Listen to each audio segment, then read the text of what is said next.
Hello.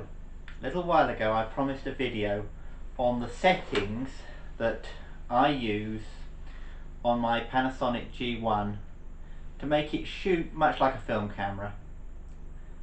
So no further ado, basic settings for the G1.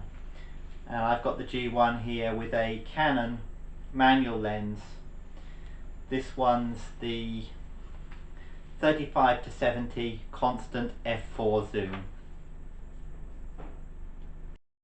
Okay, so here's the G1 from the back, and the first thing I'll do is flip out the little screen. Turns around like that so you can see what I'm doing. Get focus on it. This is the same display that I would see through the viewfinder.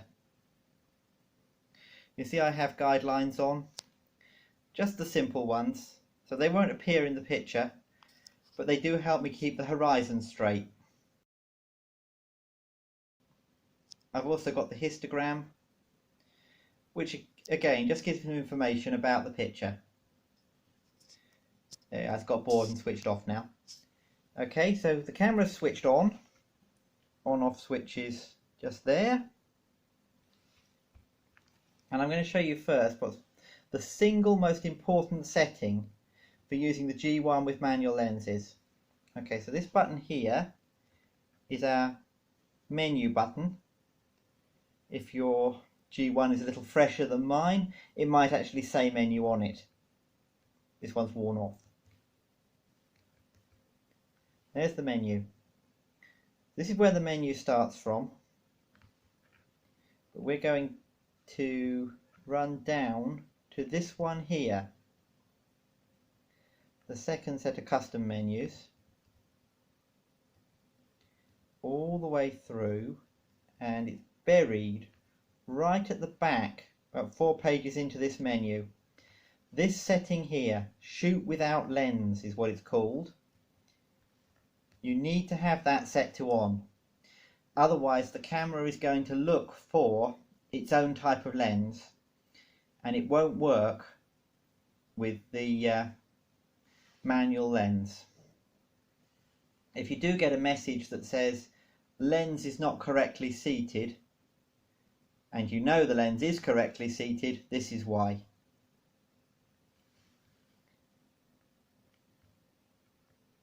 Okay, as long as you've done that, it will work. Another couple of things. This one here, this is the autofocus control. So set to MF for our manual lens. Next to that, you can see that little slide switch there is the one for the flash. So open it and we have a pop-out flash come out of the top. I usually leave my flash set to on and just close down like that,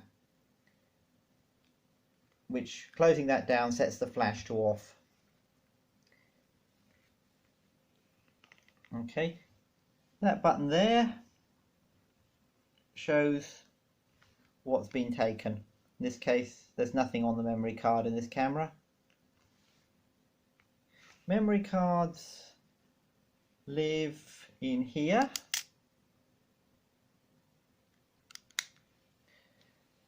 Battery in here. Quick word about batteries. Panasonic have set the firmware so it will only use their batteries. If you put in an aftermarket battery, it will tell you that the battery doesn't work. You can get, and I have got, hacked firmware that allows you to use aftermarket batteries. I've had no problems with it, but as with anything, approach at your own risk. Aftermarket batteries are a lot cheaper, but Panasonic batteries are excellent. And the original battery in this camera now, 10 years old, and still holds perfectly good charge. Okay. I do also have an aftermarket battery, and that's fine too. So our main mode wheel on top here Lots of different modes available, only really two that are any use with the manual lens. S and A. S is aperture priority, so when we set the aperture using the aperture control on the lens, the camera system will then set a suitable shutter speed. That's my usual shooting mode, and I can just click away in that mode. S, shutter priority, but the camera can't control the aperture, so that acts as a full manual. M is full manual. So basically all we've got here, aperture priority or full manual. This little slider here, not one I use a great deal. Single shot, burst, bracketing, so it takes a burst with slightly different exposures, and timer. I like to leave it on burst because I find I can control with the shutter button single shots out of a burst, or if I'm shooting something that's suddenly moving, I can just hold it down and shoot a burst, again without thinking about it. Last one you can see, film mode. This lets you shoot different effect. It imitates different types of film. So when you push it, you get a choice. I've actually set a custom mode, which works well with particularly increased sharpness here. Works well with the manual lenses. And reduced noise reduction. But we've also got multi-film. It will take, each time you press a shot, it will actually rotate through these different film modes. So I've got one here that can use my custom mode, a black and white, and the nature setting. There's the standard mode, dynamic, nature, smooth, nostalgic, vibrant, standard, and the same in black and white. Now the nice thing about those is that you actually see them in the viewfinder.